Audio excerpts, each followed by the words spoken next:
South ఇండియాలోని అతి తక్కువ ధరలకి రత్నాలనందించే ఏకైక సంస్థ 6JVR. జైళ్లలో ఉండే ఖైదీలకి ఉండేటువంటి సౌకర్యాలు ఏంటి, చట్టపరంగా వాళ్ళు పొందగలిగేటువంటి అవకాశాలు, అధికారాలు ఏంటి? ప్రధానంగా ఏపీలో జరిగినటువంటి లిక్కర్ స్కామ్ విషయంలో నమోదవుతున్నటువంటి కేసులు, అరెస్టులు, ఆ తర్వాత ఎంపీ స్థాయిలో ఉన్నటువంటి మిథున్ రెడ్డిని జైల్లోకి పంపించడం, ఈ ఘటనల తర్వాత ఈ చర్చ ఎక్కువగా జరుగుతుంది. అలానే మిథున్ రెడ్డి వేసినటువంటి పిటిషన్, సుప్రీంకోర్టులో ఆయన ఒక పిటిషన్ వేశారు. ఈ పిటిషన్ ప్రకారం తనకు కొన్ని ప్రత్యేకమైనటువంటి వసతులు కల్పించాలనేటువంటి డిమాండ్ను కూడా కోర్టు ముందర ఉంచారు. సో దీంతో ఎలాంటి సౌకర్యాలు జైళ్లలో ఉండేటువంటి రిమాండ్ ఖైదీలకి, శాశ్వత ఖైదీలకి ఉంటాయి? మిథున్ రెడ్డి పిటిషన్లో ఉన్నటువంటి వాస్తవాలు కానీ లేదా మిథున్ రెడ్డి పిటిషన్లో చేసినటువంటి డిమాండ్లని కోర్టులు ఎంతవరకు అంగీకరించే అవకాశం ఉంది? ఈ అంశాన్ని విశ్లేషించేటువంటి ప్రయత్నం చేద్దాం. మనతో పాటు సుప్రీంకోర్టు అడ్వకేట్ కాకర్ల చంద్రశేఖర్ గారు ఉన్నారు. చంద్రశేఖర్ గారు నమస్కారం. నమస్తే సార్. నమస్తే నమస్కారం. చంద్రశేఖర్ గారు, ఈ కేసు వేసిన తర్వాత ఇప్పుడు ఒక ఆసక్తికరమైనటువంటి అంశంగా ఇది మారింది. జైల్లో ఉన్నటువంటి మిథున్ రెడ్డి గారు వేసిన పిటిషన్లో ఒక టీవీ కావాలి, బెడ్ కావాలి, వెస్ట్రన్ కమోడ్ కావాలి, 3 పూట్ల బయట నుంచి భోజనాన్ని అనుమతించాలి, అలానే దోమతెర ఇవ్వాలి, యోగా మ్యాట్ ఇవ్వాలి, వాకింగ్ షూస్ ఇవ్వాలి, రోజు వార్తాపత్రికలు ఇవ్వాలి, ఒక పర్యవేక్షకుడిని పెట్టాలి, వారానికి 5 రోజులు 2 లాయర్లతో ప్రైవసీతో కూడిన సమావేశాలు ఏర్పాటు చేసుకోవడానికి అవకాశం కల్పించాలి, రెగ్యులర్ మెడిసిన్, అలానే ఒక టేబుల్, నోట్బుక్, పెన్స్ ఇవన్నీ కావాలని ఆయన పిటిషన్లో వేశారు. అసలు ఏంటి ఈ కేసులో ఇవన్నీ అడగడానికి లేదా వీటన్నిటిని కన్సిడర్ చేయడానికి ఉన్న అవకాశాలు ఏంటి? గతంలో ఎప్పుడు చూడాలి. మరి చంద్రబాబు నాయుడు గారిని జైల్లో పెట్టినప్పుడు కూడా ఇన్ని డిమాండ్లు లేదా దోమతెర అడిగితేనే డిస్కషన్ చాలా ఎక్కువ జరిగింది. సో జగన్మోహన్ రెడ్డి గారు జైల్లో ఉన్నప్పుడు మరి ఇవేమన్నా ఇచ్చారేమో, 10 ఏళ్ల క్రితం కాబట్టి అప్పుడు ఏమైనా ఇచ్చారేమో తెలీదు. ఏంటి అసలు ఈ డిమాండ్లు వేయడం వెనక కారణం ఏంటి? సార్, మనం ముఖ్యంగా తెలుసుకోవాల్సింది ఏంటంటే ఇక్కడ వాళ్ళు సుప్రీం కోర్టులో ఈ పిటిషన్ వేయలేదండి. Because whatever that they want to get that thing, like whichever the court which has told them or which has ordered them to get in detained. I mean like వాళ్ళని ఎవరైతే జైల్లో ఉండమని ఆదేశం చేసే, అంటే as per procedural లా ప్రకారం వాళ్ళు ఏ court అయితే చెప్పారో ఆ కోర్టు ఏసీబీ కోర్టు అండి. ఆ కోర్టులో కూడా వాళ్ళు సుప్రీం కోర్టుకి వెళ్ళలేదండి. ఏసీబీ కోర్టులో వాళ్ళు పిటిషన్ వేసిన వాస్తవం అండి. కాకపోతే ఇక్కడ మనకు ఆర్టికల్ 21 గౌరవ రాజ్యాంగం, అంబేద్కర్ గారు కల్పించిన రాజ్యాంగం ప్రకారం ఆర్టికల్ 21 ప్రకారం రైట్ టు లైఫ్ అని ఒకటి ఉంటుందండి. రైట్ టు లైఫ్ ప్రకారం ఇక్కడ అక్యూజ్డ్ అండ్ క్రిమినల్ గా ఇద్దరు చూడాలండి. అక్యూజ్డ్ అంటే ఇవాళ ప్రతి ఒక్కరి మీద కూడా ఇంకొకరు తప్పు చేశారని, ఇందాకే మొన్ననే కొమ్మినేని శ్రీనివాసరావు గారిని కూడా సాక్షిలో కూడా గౌరవ ఆయన కూడా మంచి ఎడిటర్ అండి, ఆయన మీద కూడా ఒక ఇది వచ్చింది. ఇలాగ వేరే ప్రాతిపదికంగా స్వేచ్ఛ హక్కు భంగం కలిగించడానికి కూడా ఉన్న వాళ్ళు కూడా అక్యూజ్డ్. నిజంగా చాలా మంది అండి, మనం పొద్దున్నే లేస్తేనే చూస్తాము, వందల వేల సీసీలు వస్తాయి. అంటే సీసీ అంటే క్యాలెండర్ కేసు అంటారు. మామూలు నార్మల్ ఇవాళ కోర్ట్స్ ఏదైతే గౌరవ కోర్టు లేదని ట్రయల్ కోర్ట్స్ లో దాదాపు 90% ఆఫ్ ద క్రైమ్స్ 498 కావచ్చు, అర్నిష్ వర్సెస్ మీకు తెలిసి స్టేట్ ఆఫ్ బిఆర్ కావచ్చు, ఏదైతే ఉంది, ఏ కేసు అయితే ఏముంది సీసీ అంటారండి. దిస్ క్యాలెండర్ కేసు, అందులో అక్యూజ్డ్ అంటారండి. అలాగే అక్యూజ్డ్ వేరు, ఇలాగ క్రిమినల్ వేరండి. అక్యూజ్డ్ అంటే ఇక్కడ ఆయన ఓన్లీ నేరారోపితం కాబడిన వ్యక్తి, ఇక్కడ క్రిమినల్ అంటే నేరం రుజువైన వ్యక్తి. ఇక్కడ అక్యూజ్డ్ గా ఉన్నాడు కానీ ఇక్కడ అక్యూజ్డ్ గా ఉన్న ఏ వ్యక్తికైనా, ఇవాళ ఒక మిథున్ రెడ్డికే కాదు ప్రతి వ్యక్తికి కూడా ఇవాళ కూడా ఇప్పటికి కూడా ట్రయల్ కోర్టులో అతను అక్యూజ్ గా ఉన్నాడు. కాబట్టి ఆర్టికల్ 246 ప్రకారం స్టేట్ అండ్ హోమ్ లో షెడ్యూల్ 7 లో మనకు స్టేట్ లిస్ట్ లో jails are in state control అంటారండి. జైల్స్ వచ్చే స్టేట్ కంట్రోల్ లో ఉంటాయి. ఐటమ్ నెంబర్ 4 గా మనకు ఫండమెంటల్ రైట్స్ లో పోలీస్ కస్టడీ కానీ జ్యుడిషియల్ కస్టడీలో కూడా తీసుకోవాలంటే డెఫినెట్ గా ఇప్పుడు ఎవరైతే ఉన్నారో ఆయన ఓన్లీ అతను ప్రాథమికంగా ఆయన నేరం రుజువు అవ్వలేదు. నేరం రుజువు కావాలి అంటే ఇట్ టేక్స్ సమ్ టైం అండి, ఎవరికైనా కానీ. ఇన్ని డిమాండ్లు, ఇన్ని ప్రతిపాదనలు ఒకటి కాదు, 2 కాదు, వరుస లిస్ట్ లో చాలా కనిపిస్తున్నాయి. ఇన్ని ప్రతిపాదనలు అంగీకరించేదానికి అవకాశం ఉంటుందా? అలానే గతంలో కూడా చూసాం మనం, చాలా మంది ప్రముఖులు అరెస్టులు అయిన వాళ్ళు కూడా ఉన్నారు. బట్ వాళ్ళందరూ కూడా ఇన్ని డిమాండ్లు వేశారా? అది కొద్దిగా ఆసక్తికరంగా ఉంది. అది ఉండొచ్చు అండి. మనం సుమన్ టీవీ ప్రేక్షకుల ద్వారా వాళ్ళకి నిజం ఏమనేది తెలియజేద్దాం అండి. డెఫినెట్ గా ఇక్కడ ప్రిజనరీస్ యాక్ట్ 1894 అనేది ఒకటి ఉంటుందండి. అక్కడ అండర్ ట్రయల్ అక్యూజ్డ్ ఒకరు ఉంటారు, కన్విక్టెడ్ ఉంటారండి. అండర్ ట్రయల్ వేరు, కన్విక్టెడ్ వేరండి. ఇక్కడ వాళ్ళకు కూడా ఎప్పుడైతే ఇచ్చేటప్పుడు కూడా వాళ్ళు కూడా ఇవాళ ఆయన అయినా కానీ ఈవెన్ చంద్రబాబు గౌరవ సీఎం ప్రస్తుత చంద్రబాబు నాయుడు అయితే ఉంది, ఎవరైనా ఉండి వారి యొక్క సోషల్ స్టేటస్ ప్రతి ఒక్కరు కూడా ఇవాళ రోడ్డు మీద పిక్ ప్యాకెటర్ కూడా ఉంటారండి. వారికి కూడా వచ్చేసి నాకు ఇలాంటి ప్రతిపాదనలు ఇవ్వాలంటే ఇవ్వరండి. గౌరవ కోర్టులు కూడా అంటే definitely గా సామాన్య ప్రజలకి మరి సామాన్య ప్రజలకు కూడా ఇస్తారా? ఓన్లీ రాజకీయ ఖైదీలకి రాజకీయ ఖైదీలకే ఇస్తారా ఇట్లాంటి? No, no, no. రాజకీయ ఖైదీలు ఇక్కడ రాజకీయ ఖైదీలని కంపెనీస్ ఉంటాయండి. రాజకీయం కూడా చాలా చిన్నదని మీకు తెలిసే ఉంటది. ఈరోజు రాజకీయం అనేది చాలా చిన్నది. ఈ కార్పొరేట్ తో పోలిస్తే ఇంతకన్నా పెద్ద పెద్ద స్కామ్లు జరిగాయి. పెద్ద పెద్ద ఈవెన్ సత్యం స్కామ్ కూడా మీకు తెలియదేం కాదు. సత్యం స్కామ్ లో కూడా పెద్ద పెద్ద నిందితులు ఉన్నారు. ఇక్కడ ఏంటంటే వాళ్ళ they will look in to that thing. Under trial ఎవరు, కన్విక్టెడ్ ఎవరు, అండర్ ట్రయల్ కి ఎలా ఉంటుంది. కానీ ఇవి కొద్దిగా విచిత్రంగా ఉన్నాయి కదా ఇవి డిమాండ్లు. అలాగే పిటిషన్ లో రాసిన పాయింట్స్ ఏంటంటే home cooked food including breakfast, lunch and dinner from out side ఇవన్నీ అలౌ చేయాలని చెప్పని రాశారు. తర్వాత permit him to take medicines కూడా మనకు ప్రిజన్ మాన్యువల్ 2016 కూడా అప్డేట్ అయ్యిందండి. అక్కడ నుంచి చూస్తా. అలా కాదు ఒక్క నిమిషం. ఈ పాయింట్ ఇందులో ఏం రాశారంటే permit him to take medicines that is multivitamin tablets. ఇప్పుడు హెల్త్ ఇష్యూస్ ఉంటే ఆరోగ్యపరమైనటువంటి మెడిసిన్స్ అంటే మ్యాండేటరీ అంటారు. బట్ ఇక్కడ మల్టీవిటమిన్ టాబ్లెట్స్, అలానే సిలర్గాన్ ఫ్రెష్ ఫిష్ ఆయిల్ టాబ్లెట్స్, తర్వాత గ్యావిస్కాన్ సిరప్, నేజల్ డ్రాప్స్, అదే ఒమేగా యాసిడ్స్ సంబంధించినటువంటి ఇవి protein powders, pillows from outside due to cervical issues, అలానే mosquito net, yoga mat, walking shoes, purified water bottles etcetera, iron cot with bed chair, daily news papers and magazines. ఇవన్నీ అంటే వినేవాళ్ళకి కూడా కొంచెం వెటకారంగా ఉంటుంది. వినేవాళ్ళకి కొంచెం ఒక్క నిమిషం చంద్రశేఖర్ గారు, వినేవాళ్ళకి కొంచెం వెటకారంగా ఉంటుంది. అంటే నేరం జరిగిందా లేదా నిర్ణయించే బాధ్యత కోర్టు అయినప్పుడు నెల రోజుల్లో తెలుస్తుందా, 6 నెలల్లో తెలుస్తుందా, సంవత్సరంలో తెలుస్తుందా? కోర్టు ఏమి టైం లైన్ పెట్టలా. అంటే ఇప్పుడు ఇది ఈ మాత్రం దాన్ని జైలుకి వెళ్ళడం ఎందుకు అనే సందేహం అయితే సామాన్యులకు వస్తుంది కదా. సో ఇన్ని ఫెసిలిటీస్ వాళ్ళు చూద్దాం. సుమన్ టీవీ ప్రేక్షకుల కోసం కూడా మనం చూద్దాము. ఇక్కడ ముఖ్యంగా ఏంటంటే ఆల్రెడీ ఒక పిటిషన్ వేయడం జరిగింది. జైలు అధికారులు కూడా సరిగా చూసుకోవట్లేదని జైలు అధికారులు కూడా చెప్పడం జరిగింది. ఆల్రెడీ ఒక బెడ్ ఇచ్చారు ఆయన. కాకపోతే ఆయన మంచం ఒకటే అడిగారు. That discussion court. బట్ ఆయన ఏమడిగాడని ఇవాళ కూడా మనం చూసుకున్నట్టయితే he has asked for a TV just to ఆయన ఇవాళ సెషన్స్ కి వెళ్తున్నారంటే దానికి కూడా మన ఏపీపీ గారు కూడా ఈ ఏసీబీ కోర్టులో ఉన్న ఏపీపీ గారు కూడా వాళ్ళు క్లియర్ గా ఆయన ఎన్నిసార్లు వెళ్ళారు, ఎన్నిసార్లు ఎన్ని రిప్రజెంట్ చేశారని అడగడం కూడా జరిగింది. But description of the court అండి. But minimum things will be provided అండి. బ్యారాక్ అనేది చాలా మంది అపోహపడుతుంటారు. నార్మల్ వ్యక్తులకు కూడా బ్యారక్ ఉంటుంది. ఇవాళ స్నేహ బ్యారక్, ఇంకొక బ్యారక్ అని చెప్తున్నారు, కానీ అందరికీ ఉంటుంది. Barrack is common thing. అతనికి ఎలాగ అందరికి ఉంటాయో అదే ప్రొవిజన్స్ ఉంటాయి. ములాఖతులకు సంబంధించిన విషయం కూడా ఇవాళ 5 మంది లాయర్స్ అంటే దాని గురించి కూడా ఇప్పుడు ఒక 2-3 నిమిషాల్లో కూడా I mean to say that thing like it's about to matters prejudice అండి వస్తుంది. డెఫినెట్ గా ఇక్కడ ఏంటంటే ముఖ్యంగా ఆయనకు అన్ని సదుపాయాలు అయితే కల్పించకపోవచ్చు, కానీ డెఫినెట్ గా ఇది మటుకు 3500 స్కామ్ చాలా ఇబ్బందిగా ఉందని చాలా క్లియర్ కట్ గా ఆయన ప్రాతిపదికంగా ముఖ్యంగా ఆయన చూసుకున్నట్టయితే చాలా ఇబ్బంది పరిస్థితులు అయితే ఈ రోజు ఈ పిటిషన్ పైన విచారణ సమయంలో సుప్రీంకోర్టులో ఎలాంటి డిస్కషన్ జరిగినాయి? ఎందుకంటే ఇవాళ సుప్రీంకోర్టులో కాదండి, ఇవాళ ఓన్లీ ఇక్కడే అండి. ఇవాళ ఓన్లీ ఏసీబీ కోర్టులోనే జరిగాయండి. ఏసీబీ కోర్టులోనే క్లియర్ అయ్యాయి. అది ఇట్స్ ఆల్రెడీ 2 o'clock అయిపోయింది. It's for almost for judgement అండి within 1 year. Small things sir. ఇప్పుడు మనం కన్సిడర్ చేసే అవకాశం ఉంటుందా? ఈ రిక్వెస్ట్లన్నీ కన్సిడర్ చేయడానికి అవకాశం ఉంటుందా?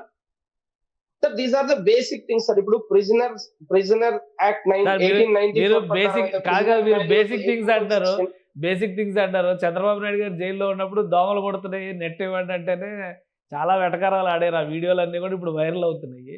సో వీటిని కన్సిడర్ చేసే అవకాశం. రాజ్యాంగబద్ధమైన ప్రభుత్వం అప్పుడు ఏదుందో మనకు తెలీదు. Definitely this is very very very very as far as right now which is there as per state of law, state of country, they are very very strict on the law. and things are going to be taken in a very serious manner. And these things, see sir, actually ఇప్పుడు ఎవరైనా కానీ it's basic thing that has to be provided. But దాన్ని చూసుకొని ఎవరైనా మాకు అదే విజయం జరిగింది, ఏదో పెద్ద ఇది వచ్చిందంటే అది basic things. Amenities fundamental right అండి, బెయిల్ అయినా చిన్న చిన్న ఫండమెంటల్ రైట్. బట్ అన్ని వాళ్ళకి ప్రొవైడ్ చేస్తారు, అన్ని వాళ్ళకి ప్రొవైడ్ గా ఉంటాయి అంటే మాత్రం అదంతా ఏదో మెట్కాయలు ఇచ్చినంత మాత్రాన, ఆయనకి ఏదో బెడ్ ఇచ్చినంత మాత్రాన ఆయన నిరపరాధి ఏం కాకపోడు, అపరాధి ఏం కాకపోడు. కానీ ఒక విషయం చెప్పండి, వైసీపీ నాయకులు చాలా క్లియర్ గా చెప్తున్నారు, ఇది రాజకీయ కుట్ర ప్రేరితమైనటువంటి కేసు, ఎలాంటి ఆధారాలు లేకుండా మిథున్ రెడ్డిని నిర్బంధించారు. ఆయన పెద్దిరెడ్డి రామచంద్రారెడ్డి గారు అయితే ఆల్మోస్ట్ కంటతడి పెట్టుకున్నారు, ఉద్దేశపూరితమైన కూడా. అసలు ఈరోజు చాలా జరిగిన ఇన్సిడెంట్స్. చెవిరెడ్డి భాస్కర్ రెడ్డి కోర్టుకు వచ్చి అక్కడ ఆయన ఆవేదన వ్యక్తం చేశాడు, కంటమని నీళ్లు పెట్టుకున్నాడు. ధనంజయ రెడ్డి గారు కోర్టుకు వచ్చి వేరే కేసులు, ఇవన్నీ ఒకటే సిమిలర్ కాదు, వేరు కేసులు. బట్ అయినా కానీ ధనంజయ రెడ్డి గారు అయితే లిక్కర్ స్కామ్కి సంబంధించే. సో వీళ్ళందరూ వచ్చి కంటతడి పెట్టుకున్నంత పరిస్థితి చెప్తున్నారు. వైఎస్ఆర్సీపీ నేతలేమో ఇది రాజకీయ కక్ష సాధింపే అని వాదిస్తున్నారు. అసలు ఏంటి ఈ కేసులో నిలబడేటువంటి ఆధారాలు ఏమున్నాయి? ఇంత స్ట్రాంగ్గా ప్రభుత్వం వ్యవహరించడానికి లేదా సిట్ వ్యవహరించడానికి కారణాలు ఏంటి? సార్ ఇక్కడ రాజకీయ కుట్ర ప్రేరేపితంగానే అలాంటివి ఏమి లేవు సార్. మీకు క్లుప్తంగా చెప్పాలనుకుంటే ఇక్కడ ఓన్లీ మూడు విషయాల్లో దీన్ని ఇనిషియల్ ఇన్వెస్టిగేషన్ క్లియర్ చేయాలనుకుంటే, క్లియర్ గా చెప్పాలనుకుంటే ఓఎఫ్ఎస్ మీద ముఖ్యంగా మనం డిస్కషన్ చేసుకోవచ్చు.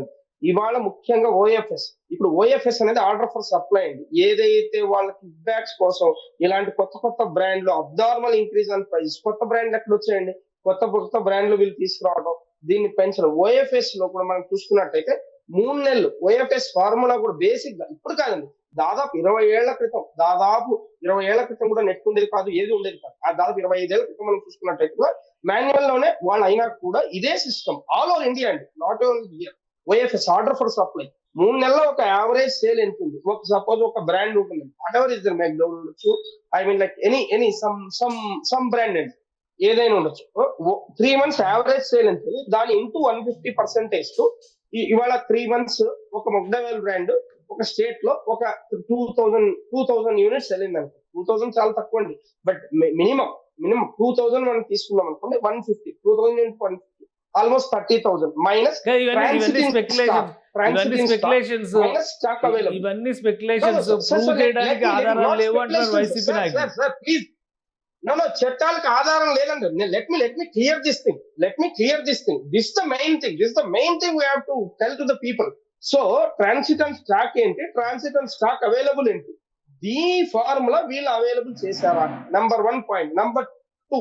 నంబర్ టూ ఎందుకు కొత్త బ్రాండ్ తీసుకొచ్చారు. నెక్స్ట్ సెకండ్ పాయింట్, ఇలాగ ఎవరికి కావాలంటే వాళ్ళకి ఇచ్చారు. దీని మీద మనకు సెట్ వచ్చింది. ఇప్పుడు కూడా వీళ్ళు ఇంకో విధంగా అంటే, ఏది వెంకటేశ్వరరావు గారు, శ్రీనివాస్ అనేవారు ఆల్రెడీ వారు 2019 నుంచి 2024 లోపల ఇర్రెగ్యులారిటీస్ పైన వారు ఇచ్చినప్పుడు దానిపైన వాళ్ళు ఒక 5 members కాన్స్టిట్యూట్ కమిటీ వేసినప్పుడు, దాన్ని కూడా మరి ఎండి గారి నుంచి వచ్చి అక్కడి నుంచి వచ్చినప్పుడు రెవెన్యూ ఎక్సైజ్ శాఖ వారు కూడా ముఖ్యంగా మనం చూసుకున్నట్టయితే దైవ ప్రసాద్ గారు ఫస్ట్ గా దీంట్లో ఇర్రెగ్యులారిటీస్ ఎంత ఉన్నాయి, నిజాలు ఎంత అని వారు అక్కడ తెలుసుకున్న తర్వాత ఎండి ఉన్నవారు, MD APSP BCL, you know that thing, like beverage corporation limited, Vasudev Reddy ఇప్పుడు ఉన్నారండి. వారు అప్పటికని ఇప్పటికి కూడా వారే ఉన్నారు.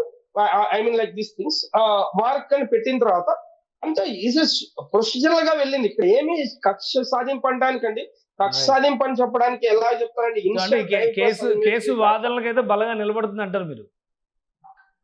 74 హార్డ్ డిస్క్, ఒక ల్యాప్టాప్, 1600 డాక్యుమెంట్లు అండి. Even every day each and every day ఎవరు ఎక్కడ కలిశారు. ముఖ్యంగా మీకు ఈవెన్ మీరు ఇవాళ తెలుసుకున్నట్టయితే కూడా 13/10/2019 మనం చూసుకున్నట్టయితే 13/10/2019 విజయసాయి రెడ్డి ఇంటి గారికి, చిరంజీవి బ్లడ్ బ్యాంక్ దగ్గర ఉండే ఇంటి దగ్గరికి ఎవరెవరు ఎట్లా కలిశారు, A3 ఎలా కలిశారు, A4 ఎలా కలిశారు, A33 ఎలా కలిశారు, LW239 ఎలా కలిశారు, వీళ్ళకి ఎలాగిచ్చారు. ముఖ్యంగా ఇప్పుడు మనం చూసుకున్నట్టయితే మనం ముఖ్యంగా సత్యప్రసాద్ గారు ఎవరైతే ఉన్నారో ఆయనకు నాన్ ICS కన్ఫర్డ్ ప్రమోషన్ ఇస్తామన్నారు. ఆయనకే చెప్పారు. సో ఈ విధంగా చాలా ప్రాథమిక అధికారాలు ముఖ్యంగా మనం చూసుకున్నట్టయితే ఇవన్నీ కేవలం ఆరోపణలు లేదా టెక్నికల్ ఎవిడెన్స్ ఆరోపణలు అంటానికంటే ముఖ్యంగా let me speak about one GOMS 401 అండి. ఇప్పుడు యాక్చువల్ గా మిథున్ రెడ్డి గారు ఉన్నప్పుడు అప్పుడు GOMS 401 ఏదైతే ఉందో సిమిలర్ సౌండింగ్ బ్రాండ్స్ ఉన్నాయో GOMS 401 అప్పుడున్న GOMS 401 ఇది ఎందుకు why it has been that is the main allegation of the set. ఈ GOMS 401 లో ఏమొచ్చింది, let us discuss about very logical points. 1 minute డీకాట్ లాజిస్టిక్స్ లో 5 crores ఎలాగొచ్చాయి, కస్టోడియల్ ఇంట్రాగేషన్ ఎందుకు కావాలని చెప్పింది, ఆయన ఎందుకు ఇవాళ ఒక చీఫ్ ఆర్కిటెక్ట్ అని పేర్కొందండి, ఎందుకు ఆయన ఇవాళ చీఫ్ ఆర్కిటెక్ట్, ఆయన ప్రిన్సిపల్ కాన్స్టిట్యూట్ అని ఎందుకు పేర్కొంది, ఒపేక్ గా క్లియర్ గా ఎందుకు ఇలా చేయడం వచ్చింది. ఇవాళ మనం చూసుకున్నట్టయితే ఆయన్ని ప్రిఫరెన్షియల్ అలొకేషన్ ఆఫ్ ఈ OFS నుంచి preferential allocation of certain brands, ఇలాంటి బ్రాండ్స్ మనం ఇంతకుముందు కూడా మాట్లాడుకున్నాం. తెలియని బ్రాండ్స్, మనకు పెద్దగా తెలియని దాని గురించి, బట్ తెలియని బ్రాండ్స్, కొత్త బ్రాండ్స్ ప్రిఫరెన్షియల్ అలొకేషన్ ఎందుకు వచ్చింది, why you have not followed OFS which was there, why you shifted from automation to the manual this thing. So there is a lot of conspiracy in this thing. Even hotel Park Hyatt మనకు తెలిసే ఉంటది, మనమంతా హైదరాబాద్ లో ఉంటాం. Park Hayath లో ఉన్న visuals latitude తో సహా ఏ టైంకి ఎవరు కలిశారో కూడా మనం ప్రేక్షకులు కూడా కొంచెం ఒక నిమిషం వివరించే పని చెప్తామండి. A4 మిథున్ రెడ్డి గారు కూడా వన్ వెస్ట్ బిల్డింగ్ లో ఆ నంబర్ కూడా కోట్ చేయడం జరిగిందండి. ఆ తర్వాత A1 కసిరెడ్డి రాజశేఖర రెడ్డి గాని, A8 బోనే చాణక్య నాయుడు ప్రకాష్ అలియాస్ ప్రకాష్ గారు 21/5/2023 లో ఏ లాటిట్యూడ్స్ తో ఏ బిల్డింగ్ లో కలిశారు, 1 వెస్ట్ రంగారెడ్డి బిల్డింగ్ లో. ఒకటి చంద్రశేఖర్ ఇవన్నీ టెక్నికల్ ఎవిడెన్సెస్ ని కోర్టులు కన్సిడర్ చేయడానికి అవకాశం ఉంటుందా? ఎందుకంటే గూగుల్ టేక్అవుట్ ని కూడా టెక్నికల్ ఎవిడెన్స్ ని కన్సిడర్ చేయకపోవచ్చు అని ఈ మధ్య కాలంలో ఒక చర్చ నడిచింది. సో ఈ ఎవిడెన్సెస్ అన్నింటినీ సబ్జుడిస్ అండి. It has to go for trial should continue because ఇక్కడ దాదాపు LW లిస్టెడ్ బిజినెస్ 123 పైన ఉన్నారు. ఇది ఒక పెద్ద స్కామ్, దేశంలోనే జరిగిన పెద్ద స్కామ్ అంటూ ఉన్నప్పుడు ముఖ్యంగా మనం ఇక్కడ డిస్కస్ చేసుకోవాల్సింది ఏంటంటే అండి, ఇక్కడ ఆల్రెడీ ఎవరైతే A3 సత్యప్రసాద్ గారు, ఆయన డైరెక్ట్ స్టేట్మెంట్, నాకు IS ప్రమోషన్ ఇస్తున్నారు, they told this thing, I'll be getting promotion ఆయన ఆరోపించడం ద్వారా. సో అక్కడి నుంచి మనకి ఎక్కడైతే ఉందో అక్కడి నుంచి కేసు చాలా స్టాండర్డ్ అయ్యే విధంగా ఉందండి. మనం ముఖ్యంగా చూసుకున్నట్టయితే ముఖ్యంగా ఆయన ఎందుకు అరెస్ట్ కాబడ్డారు అన్న విషయం కూడా మనకు అందరికి తెలుసు. కాకపోతే ఇక్కడ ఏంటంటే ముఖ్యంగా బెయిల్ ఈస్ ఫండమెంటల్ రైట్ అండి. Bail is fundamental right, let him try, everyone may get bail. But ఈ విధంగా అన్ని ప్రొవిజన్స్ బెయిల్ కొట్టేసి బెయిల్ విషయంలో ముందస్తు బెయిల్ అనేటువంటి కాన్సెప్ట్ నే సుప్రీంకోర్టు కూడా దాకా వెళ్ళినా కానీ ఆయనకు అవకాశం ఇవ్వలేదు కాబట్టి ఫర్దర్ గా ట్రయల్ ముందుకు సాగాల్సిందే. Definitely. That is, see, right. Even tomorrow he may try for bribe, but there are a lot of serious consequences in this thing. Right. So all our trial custodial interrogation అవసరమని గౌరవ high court, even మన గౌరవ supreme court justice Parthiban గారు కూడా వాళ్ళ discussion లో భాగంగా, విచారణలో భాగంగా కూడా మీరు ఏమైనా అరెస్ట్ చేశారా, ట్రయల్ ఏదైనా చార్జ్ షీట్ వేశారా అంటే కూడా, సో ఆ వాక్యాలు కూడా చాలా దూరంగా తీసుకెళ్లే ఇది ఉంటుంది. రైట్. థ్యాంక్ యూ చంద్రశేఖర్ గారు విశ్లేషణ అందించినందుకు. ఇది మిథున్ రెడ్డి కేసుకి సంబంధించి ఆయనకి ఇవ్వాల్సినటువంటి సౌకర్యాలపైన వేసినటువంటి పిటిషన్ ఖచ్చితంగా అండర్ ట్రయల్ ఖైదీలకి ఇచ్చేటువంటి వెసులుబాటులో భాగంగా వేసిన పిటిషన్ అది. దాన్ని సివియర్గా లేదా అనూహ్యమైనటువంటి పరిణామంగా పరిగణించాల్సిన అవసరం లేదని చంద్రశేఖర్ గారు చెప్తున్నారు. మరోవైపు కేసు విషయంలో అనేక సాంకేతిక అంశాలని ఆధార సహితంగా సిట్ ఈ కేసులో పొందుపరిచింది. ఖచ్చితంగా సుప్రీంకోర్టు వరకు వెళ్ళినా కానీ కేసు నిలబడకపోవడం, అంటే బెయిల్ ఇవ్వకపోవడానికి, మిథున్ రెడ్డికి ముందస్తు బెయిల్ అనేది మంజూరు చేయకపోవడానికి ఈ ఆధారాలే కీలక పాత్ర పోషించాయి అని చెప్పని చంద్రశేఖర్ గారు విశ్లేషిస్తున్నారు. ఇక విచారణ సమయంలో మరిన్ని విషయాలు వెలుగు చూసే అవకాశం ఉంటుందని ఆయన చెప్తున్నారు. ఇది స్పెషల్ డిస్కషన్. Keep watching.